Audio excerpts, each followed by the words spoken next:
tandaan nyo mga kababayan, di ba tinanggal itong si Sara Duterte at yung mga dating presidente dyan po sa National Security Council, mga kababayan. At dahil po sa pagkakatanggal nitong si Sara Duterte, nag-ingay ng nag-ingay etong si Panelo at sinasabi mga kababayan na dirty politics daw etong ginawa na ito ng gobyerno ni PBBM dito daw po kay Sara Duterte, na kung saan tinanggal etong si Sara Duterte sa National Security Council. Pero naipaliwanag na naman po natin mga kababayan kung bakit dapat talaga siyang tanggalin. Una, dahil kitang-kita naman natin, di umano yung pagiging pro-China po niya. Pangalawa mga kababayan, no comment po siya tuwing magkakaroon ng kaguluhan at pangaharas yung mga Chinese Coast Guard dyan po sa West Philippine Sea mga kababayan. At alam din naman natin yung loyalty nila kung para kanino. At yung pinakahuli mga kababayan, yung mga pagbabanta niya sa buhay po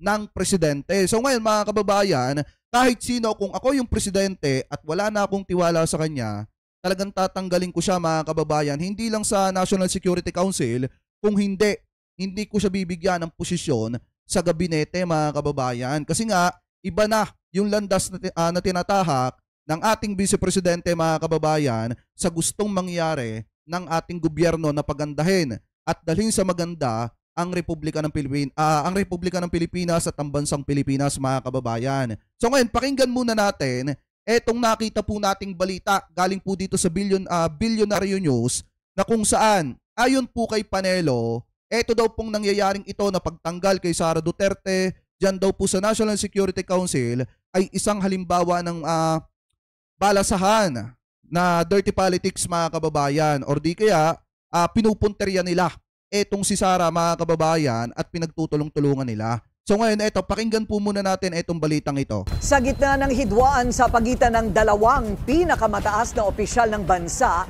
inalis ni BBM si VP Sara at mga dating pangulo sa National Security Council. Bahagi lang daw ito ng normal na reorganization ayon sa Malacanang. Pero iba ang tingin ng kampo ng mga Duterte. Ang detalye sa agenda report ni Eugene Adalia. Bakit iba yung tingin niyan? Bakit iba yung tingin ng kampo nitong si Digong mga kababayan? Kasi gawain nila yan noon. Gawain nila yan noon nung presidente pa etong si Duterte. Kita nyo kung paano nila ginipit etong si former VP Leni mga kababayan nung panahon na presidente etong si Digong. Hindi na nga binigyan ng posisyon etong si former VP Leni dyan sa gabinete niyang si Digong, and then tinanggal pa mga kababayan, tinanggal pa nitong si Digong etong si former VP Leni mga kababayan sa ICAD nung mga panahon na si Duterte pa ang presidente. Kaya nga kung titingnan nyo, di ba sinasabi iba yung tingin ng kampo nitong si Duterte dito daw po sa ginawa ng administrasyon ni PBBM mga kababayan, pero hindi nila nakikita yung ginawa nila dati kay former VP Leni. So ngayon, ipagpatuloy pa natin.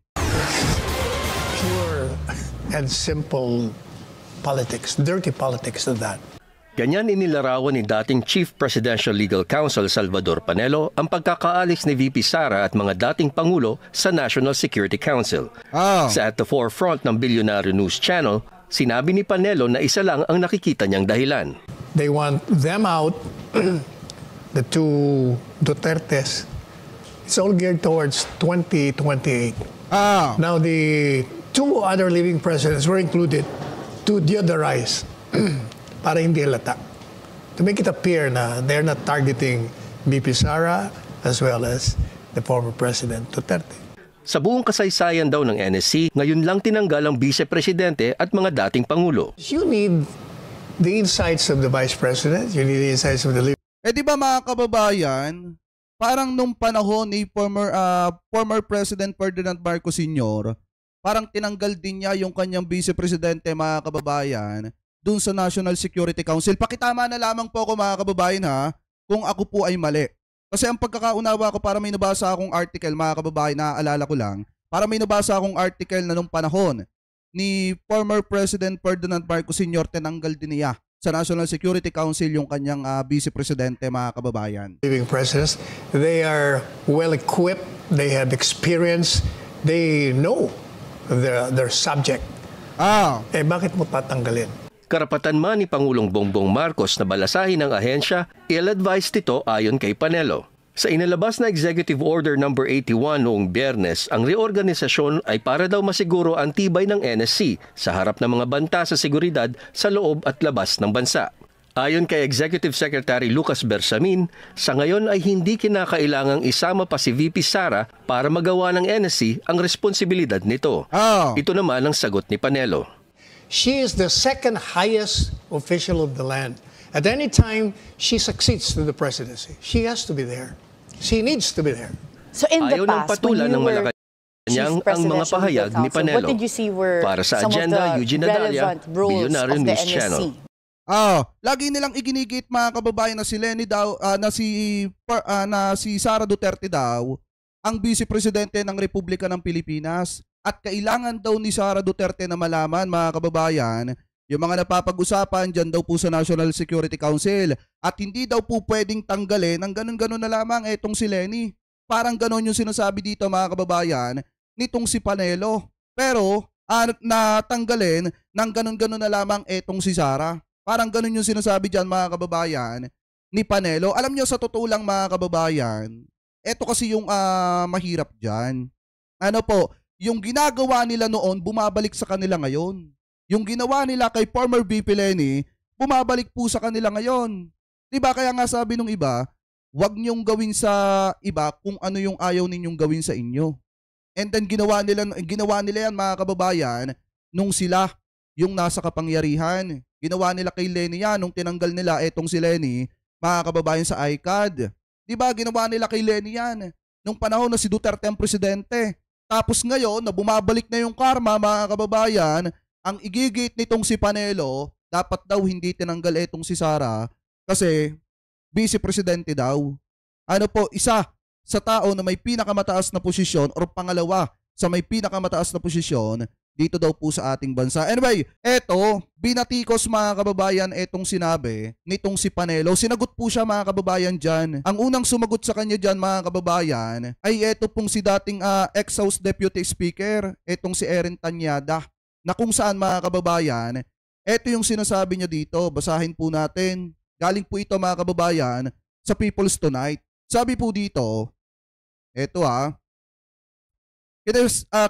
kinwestiyon ni dating House Deputy Speaker Erin Tanyada ang pagbatikos ni Atty. Salvador Panelo at tinawag pang dirty politics ang pagtanggal kamakailan ni President Ferdinand Marcos Jr. kay Vice President Sara Duterte bilang miyembro ng National Security Council or etong tinatawag na NSC.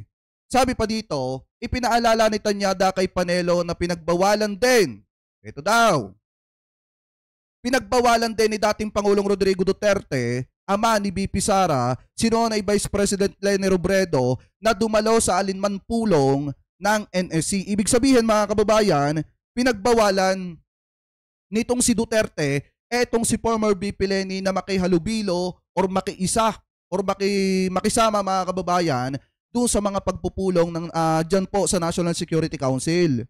Eto nga yung sinasabi ko kanina, kung ayaw nilang gawin sa kanila, wag nilang gawin sa iba. At eto mga kababayan, ginawa dati ni Duterte, ni Digong, dito kay former VP Leni, at ngayon bumabalik sa kanila yung karma.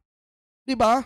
Eto nga mga kababayan, no, mas matindi pa yung ginawa kay former VP Leni. Pinagbawalan, pinagbawalan siyang dumalo sa mga pagpupulong sa National Security Council. At ang pinakamasakla pa dyan, hindi siya binigyan ng posisyon sa gabinete nitong si Digong. At tinanggal pa siya mga kababayan, dyan sa ICAD. Ganyan po ang ginawa ng Duterte administration kay former VP Leni. Anyway, shoutout kay Asia. Thank you po sa pakape. Sabi dito, Jake, thank you for supporting our country. Thank you very much po. Maraming salamat po. So sabi pa dito, basahin pa natin mga kababayan.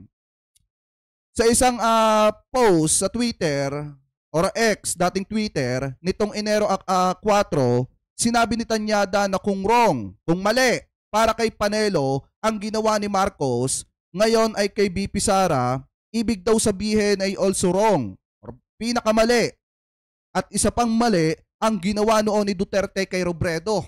Sabi pa dito, si Tanyada ay kilalang malapit na kaalyado ni Robredo habang si Panelo ay dating Chief Presidential Legal Counsel sa administrasyong Duterte. Samantala, bukod kay VP Sara, tinanggal din ang mga dating Pangulo sa National Security Council sa bisa ng inilabas niyang Executive Order number 81. Ang mga dating presidente ng bansa na otomatikong miyembro nito, sina Duterte, Gloria Macapagal Arroyo at Joseph Estrada, sinabing importanteng siguruhin ng gobyerno na its council members uphold to protect national security sovereignty, thereby fostering an environment conducive to effective governance and stability, mga kababayan. So ngayon, kung titingnan ninyong mabuti, ini-question ngayon ng mga kaalyado ni former VP Leni, eto pong mga inilalabas na pahayag nitong si Panelo. Alam niyo, sa totoo lang mga kababayan, sa pagiging maingay nitong si Panelo at puro pagbatikos na hindi pinag-iisipan sa gobyerno yung ginagawa niya ngayon, hindi niya namamalayan na yun nangyayari ngayon, karma na po nila yan. Bakit? Dahil nung panahon na si former VP Leni ang vice-presidente ni Digong, ganyan din po ang ginawa nila. Mas matindi pa nga dahil lantarang ina-announce, mga kababayan, nitong si Duterte na wala siyang tiwala kay former VP Leni. Kaya nga hindi niya binigyan ng posisyon sa kanyang gabinete eto pong si former VP Leni. At ngayon, mga kababayan, na sa tingin ni PBBM, nawawalan siya ng tiwala dito kay Sara, masisisi ba natin ang presidente natin? Kung mawalan siya ng tiwala dito kay Sara dahil nga sa pinagbantaan ni Sara Duterte ang buhay ng presidente po natin at ng buhay ng asawa ng presidente natin at ng House Speaker, mga kababayan. Diba? Masisisi ba natin si PBBM na wag magtiwala kay Sara sa kabila ng mga ginagawa ni Sara na pagbabanta at pangbabatikos at pangbabastos sa presidente, mga kababayan, at hindi pagrespeto sa presidente? Siyempre, mga kababayan, kung ako yung presidente, talagang tatanggalin ko siya dyan. Dahil unang-una, mga kababayan, hindi naman talaga sa Pilipinas yung loyalty po nila.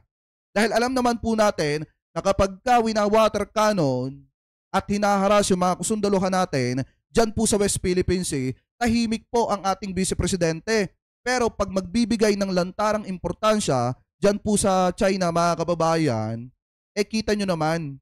Kitang-kita nyo naman kung ano ang side ng ating vice-presidente. Kaya kahit sino talaga, mga kababayan, kahit sinong presidente pa, pagka si Sara ang vice-presidente, mawawalan talaga ng tiwala at talagang hahantong sa point na tatanggalin siya sa National Security Council.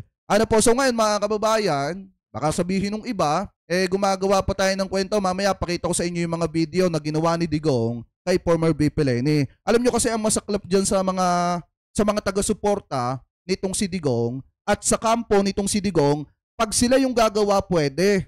Pag si PBBM, hindi pwede.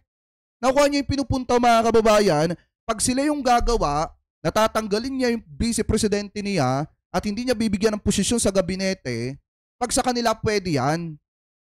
Pwede yan? Kasi nga nawawalan daw ng tiwala ang presidente. Pero pag sa administrasyon ni PBBM, bawal. Dahil daw etong si Sara ang isa sa pangalawa na may pinakamataas na posisyon dito po sa ating gobyerno. Gaano katindi, mga kababayan, yung ginagawa ng mga yan? Pag sa kanila pwede, pag kay PBBM, bawal. Bakit? Bawal ba na mawala ng tiwala etong si PBBM kay Sara sa kabila ng mga pambabastos ni Sara at pagbabanta ni Sara sa buhay ni PBBM? Samantalang etong si former VP Leni, mga kababayan, hindi naman niya pinagbantaan ang buhay ni Digong, pero etong si Digong, lantaran niyang sinabi na wala na siyang tiwala dito kay Leni Robredo dahil nga hindi niya daw ito kilala. At bukod pa dyan, mga kababayan, si Leni Robredo daw ay galing sa oposisyon. Kaya wala siyang tiwala, mga kababayan, dito kay former VP Leni. So ngayon, mga kababayan, yung sinabi din itong si Panelo, bukod kay Tanyada, bukod sa binatikos ni ex-House Deputy Speaker Erin Tanyada, pinatulan din yan, mga kababayan, ni Executive Secretary Lucas Bersamin. At ang sabi po, mga kababayan, dito ni Executive Secretary Lucas Bersamin, eto daw. Sabi dito, Executive Secretary Lucas Bersamin say, former Duterte spokesperson Attorney Salvador Panelo has no moral authority. Wala daw siyang moral na authority to question, para questionin mga kababayan, yung naging desisyon or ginawa ni PBBM. Sabi pa dito, question to President Ferdinand Marcos Jr. decision to reorganize the National Security Council. Meron akong nabasa that something that reminded me that Panelo during his time as presidential advisor also advocated the exclusion of VP Leni Robredo. So he has no moral authority to question the decision of the president, mga kababayan. Kasi nga, ginawa nila dati yan eh. Di ba natanong pa nga sa isang pahayag, etong si Panelo, mga kababayan, at ano yung naging sagot ni Panelo? Wala eh. Nawala na ng tiwala sa kanya ang presidente, si President Duterte. Kaya tinanggal siya sa ICAD. Mga kababayan, di ba? So ngayon, kung titingnan natin, kung gano'n na nagiging tingin nila sa ginawa ni PBBM, kasi gawain po nila yan. Ang problema nga lang, mga kababayan, ang pinagkaiba nga lang nila, si Leni hindi nagbanta. Hindi nagbanta dito kay Duterte. Pero hindi binigyan ni Duterte ng posisyon sa kanyang gabinete, bagkos tinanggal pa ni Duterte, mga kababayan, dyan po sa ICAD. At hindi lang yon, pinagbawalan pa si former VP Leni na makisali sa mga meeting ng National Security Council. Samantalang etong si PBBM, kaya siya nawala ng tiwala dito kay Sara Duterte is dahil sa mga ginagawang aksyon ng ating Vice Presidente na mga pagbabanta sa buhay ni PBBM at lantaran na pagiging tuod. Alam niyo yung tuod, mga kababayan? Yung kahoy na hindi gumagalaw tuwing winawater cannon. Yung mga kusundaluhan natin dyan sa West Philippine Sea at tuwing hinaharas yung ating mga kusundaluhan dyan po sa West Philippine Sea. Ang ating Vice Presidente, bukod sa no comment, para po siyang tuod na walang pakiramdam kapag yung ating mga kusundaluhan ay nasasaktan dyan po sa West Philippine Sea. At kapag ang pinag-uusapan ay teritoryo at soberanya ng Pilipinas, tahimik po ang ating Vice Presidente. So ngayon, mga kababayan, eto, baka sabihin ng iba, fake news yung ating mga sinasabi dito about sa ginawa ni Duterte kay former VP Leni. Eto, pakinggan nyo, mga kababayan. Etong nakita nating balita 5 years ago. Ipinost po ito November 18, 2019.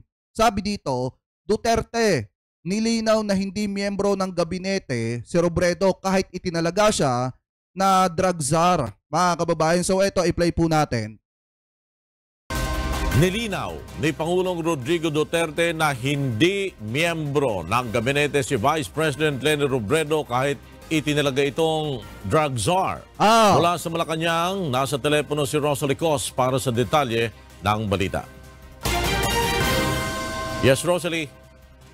Yes, magandang tanghali, Flor. Hindi tulad ng nauna nitong ipinahayag, sinabi ni Pangulong Rodrigo Duterte na hindi niya itinatalagang miyembro ng kanyang gabinete si Vice President Leni Robredo matapos i-designate bilang drug czar o co-chair ng Interagency Committee on Anti-Illegal Drugs. Hindi raw anya siya pumirma ng appointment paper nito para mai-appoint ang vice-presidente na maging cabinet member. Buti pa nga si PBBM, mga kababayan, binigyan ng posisyon ay itong si Sara sa kanyang gabinete. Kaso nga lang ang problema, mga kababayan, hindi naman napaganda ni Sara Duterte ang DepEd. Bagkos, mga kababayan, ang nangyari, pera lang yung DepEd, yung confidential funds lang, mga kababayan, ng DepEd yung tinarabaho po nila, di umano. So ngayon, kung titingnan po natin, mga kababayan, dito kay former VP Leni, hindi siya binigyan ng posisyon sa gabinete nitong si Digong nung panahon na si Duterte ang presidente. Pagpatuloy pa natin. Punong ekotibo, hindi sila pareho ng partido ng VP at hindi siya nakatitiya kung ang mapag-uusapan sa cabinet meeting ay hindi nito ihahayag sa labas. Pinipirma naman ni Presidential Spokesperson Salvador Panelo na hindi cabinet post ang pagiging drug czar ni VP Robredo. At nasa... ayan, Panelo, nandito yung mukha mo. Eto, tingnan mo, Panelo, yung mukha mo. Yan, naandyan ka. Kaya kasi ganyan ang tingin nyo sa ginawa ni PBBM ng administrasyon ni PBBM kasi gawain nyo yan. Ay ikaw pa nga tagapagsalita dito. Discretion din ng Pangulo na i-appoint ang VP na cabinet member o hindi. Balik sa floor. Maraming salamat, Rosalie Cos. Di ba, mga kababayan, binabanggit dyan na hindi daw parte ng gabinete nitong si Digong, etong si former VP Leni, kahit daw itinalaga ito bilang drug czar. O ibig sabihin, mga kababayan, bilang co-chairman ng ICAD. Ano po, so ngayon, mga kababayan, ito ay tuloy po natin yan dito sa balita na nakita po natin. Sana hindi tayo i-copyright ng GMA. Ano po, so sabi dito mga kababayan, ito, President Duterte, sinibak si BP Robredo bilang ICAD co-chair. Biruin nyo mga kababayan ha, siguro nung mga panahon na ito, kasi ito parang 2019 din ata lumabas itong balitang ito. Noong mga panahong ito mga kababayan, parang 3 linggo pa lamang ata na napapaupo bilang mga kababayan, bilang co-chair ng ICAD etong si former BP Leni. Pero sinibak agad nitong si Digong. Bakit mga kababayan? I-play po natin. Hindi pa man nagtatagal bilang co-chairperson ng Interagency Committee on Anti-Illegal Drugs o ICAD, sinibak na ni Pangulong Duterte si Vice President Leni Robredo sa pwesto. Ayon kay Presidential Spokesman Salvador Panelo, pagkasalang ito ng Pangulo sa hamon na bawiin na lang ang appointment ni Robredo kung hindi naman siya pinagkakatiwalaan ng Pangulo. Kita niyo yung mga dahilan mga kababayan ni Panelo dito? Diba? Kita niyo yung mga dahilan ni Panelo dito mga kababayan? Kaya nga gawain nila noon yan. Tapos ngayon, yung gawain nila noon na bumabalik sa kanila ngayon mga kababayan, isinisisi nila kay PBBM. Bakit pag kayo ang magtatanggal sa posisyon nung panahon na si Duterte ang presidente at tatanggalin niya yung kanyang vice-presidente, mga kababayan, wala silang reklamo. Pero pagka kay PBBM mga kababayan, ang dami po nilang sinasabi. Diba, ipagpatuloy pa natin. Mula sa South Korea, may ulat on the spot si Cedric Castillo. Cedric. Yes, Rafi, Connie, inilatag ng Malacanang ang mga dahilan kung bakit sinibak ni Pangulong Rodrigo Duterte si Vice President Leni Robredo bilang co-chair ng ICAD. Bago bumiyahe pa South Korea para dumalo sa ASEAN Commemorative Summit, ito raw ang nais ipaanunsyo ni Pangulong. Sabi dito, ibig sabihin, may tiwala si PBBM kay BP Sara Duterte kaso sinira niya yung tiwala ni PBBM. Mga kababayan, alam niyo sa totoo lang, kaya naman binigyan kasi ng posisyon talaga etong si Sara Duterte ng Marcos administration sa kanilang gabinete ay dahil pinagkatiwalaan ni PBBM etong si Sara. Kaso ang ginawa po ng ating vice-presidente, sinira niya ang tiwala sa kanya ni PBBM. Dahil mga kababayan, noong mga panahon na kainitan yung pambabatikos ng kanyang tatay, saglip na alagaan niya ang Pilipinas nung inihabilin sa kanya ni PBBM nung ginawa siyang caretaker. Ano ginawa niya? Pumunta siya sa rally ng kanyang tatay dyan sa Davao habang tinatawag ng kanyang tatay na bangag etong si PBBM na nagtiwala sa kanya. Kaya nga kung titingnan nyo mga kababayan, puti pa nga si PBBM pinagkatiwalaan etong si Sara, kaso si Sara ang sumira sa tiwala ni PBBM. Samantalang etong si Digong mga kababayan, hindi niya pinagkatiwalaan etong si former VP Leni at hindi niya talaga binigyan ng posisyon sa gobyerno bagkos tinanggal niya pa mga kababayan sa ICAD bilang co-chairman. Ano po? Anyway, ipagpatuloy pa natin. Duterte tungkol kay Vice President Leni Robredo na 3 linggo pa lang nakaupo bilang co-chair ng ICAD. He said, I'm not only apologizing, I'm firing her. And I said, when? Now? Oh, yan. So I asked him if I could announce it. Yes. Oh, ayan, Panelo. Tingnan mo to. Ayan, oh. Ikaw yung nagsasalita dyan. Baka sabihin mo, hindi ikaw. Ikaw yung nagsasalita dyan, oh. Diba? Tuwan-tuwa ka pa dyan. Sinasabi mo na talagang tinanggal nitong si Duterte ng agaran. Ano po nang mabilisan etong si former VP Leni. Tapos ngayon, tini-question mo kung bakit tinanggal ng Marcos administration etong si Sara. At sinasabi mo pa na hindi pwedeng tanggalin kasi pangalawa sa may pinakamataas na posisyon ng Republika ng Pilipinas. Samantalang yung sinasabi mo dito, sino ba yung pinag-uusapan dito? Isang tao din na pangalawa sa may pinakamataas na posisyon sa Republika ng Pilipinas noong panahon ng Duterte administration. Diba? That would be my departure message.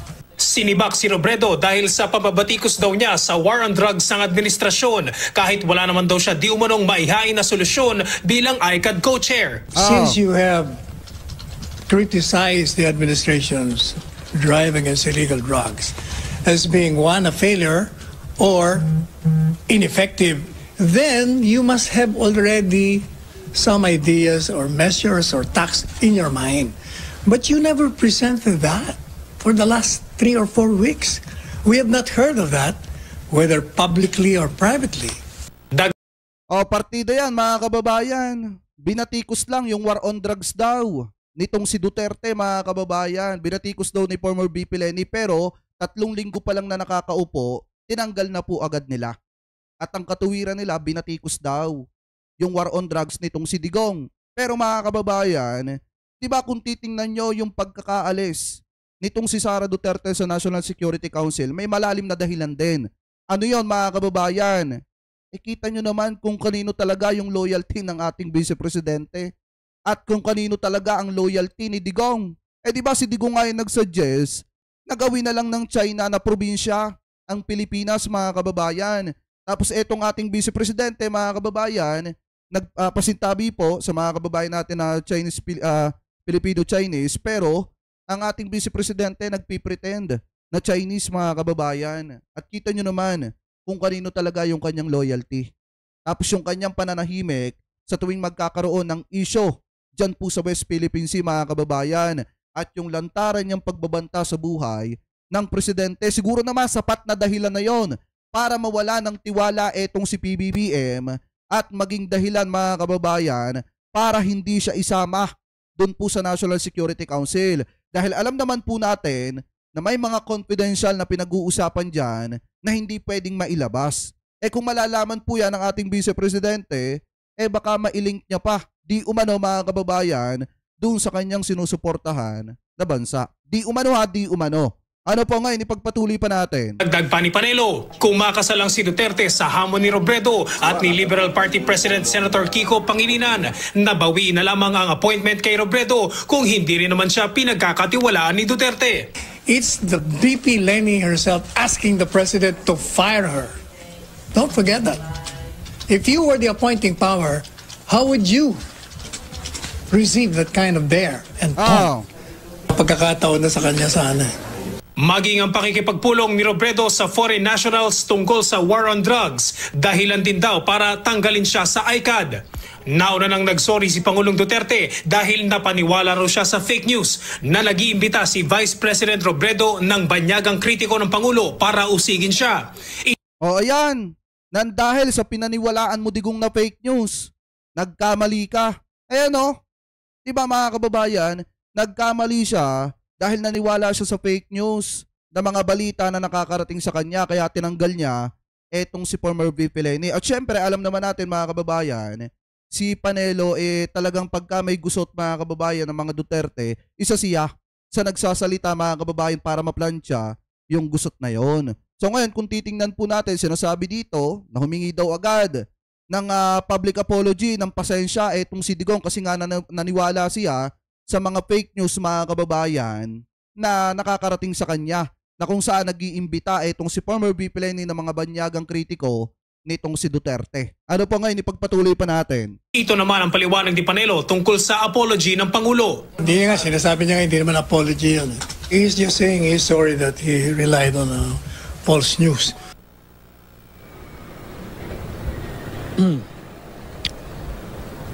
Rafi Connie, pasado alauna ng madaling araw, oras dito kanina sa South Korea. Kanina madaling araw ay dumating si Pangulong Rodrigo Duterte para nga doon sa pagdalo niya sa commemorative summit ng ASEAN at ng Republic of Korea. At bandang o mamayang hapon ay inaasahan o nakatakda ang bilateral meeting naman ni Pangulong Duterte at ni South Korean President Moon Jae-in kung saan tatalakayin ang ilang mga agreements o kasunduan sa pagitan ng dalawang bansa. Rafi Connie. Cedric, nag-elaborate ba itong si Secretary Panelo sa pagsasabi niyang hindi apology yung pagsasorry ng Pangulo? Cedric?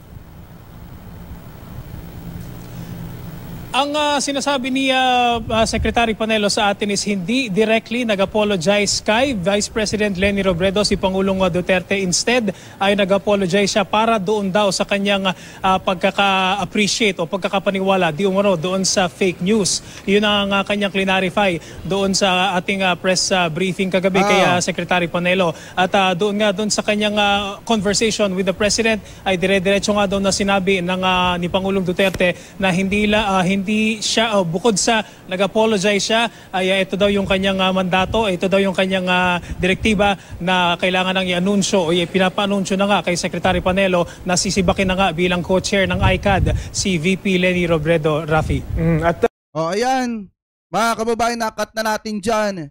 Napakaliwanag naman mga kababayan na si former VP Leni, bukod sa pinagbabawalan na dumalo doon sa mga usapin na may kinalaman po dyan mga kababayan sa National Security Council, talagang sinibak, 3 linggo pa lamang daw nakakaupo mga kababayan, talagang pinasisibak na agad or sinisibak na agad nitong si Duterte. Kasi nga, ang rason dyan mga kababayan is nawawalan na ng tiwala itong si Duterte kay former VP Leni. Kasi nga daw mga kababayan, bukod sa hindi niya ito kilala, ito daw po mga kababayan ay miyembro ng oposisyon. Yan po ang katuwiran mga kababayan nitong kampo, nitong si Digong. At kita nyo naman, si Panelo mga kababayan yung isa sa nagsasalita po sa mga isyong yan. Kaya nga nakakapagtaka na ito pong si Panelo ay magbibigay ng pagkontra dun po sa ginawa ng Marcos administration na kung saan sinisibak sa National Security Council etong si Sara. Samantalang ginawa din naman nila dati yan mga kababayan nung mga panahon na si Duterte ang presidente at ang vice-presidente sinibak po nila sa ICAD at pinagbabawalan nila na dumalo sa mga usapin ng National Security Council. Kaya nga ito yung ito yung lehitimo mga kababayan na masasabi natin na yung karma bumabalik. Bakit mga kababayan? Kung yung si Mary Grace Piatos, si Cocoy Villamin, sina Fernando Tempura ay hindi nag-e-exist, pues yung karma mga kababayan nag-e-exist pala. At ito yung isang halimbawa na yung mga ginawa nila noon, nung sila ay nagpapakasasa sa kapangyarihan, bumabalik sa kanila ngayon. Bakit? Ang ginawa nila kay Leni, tinanggal nila dati. Ngayon mga kababayan, ano ba nangyari kay Sara? O diba, winalis sa National Security Council.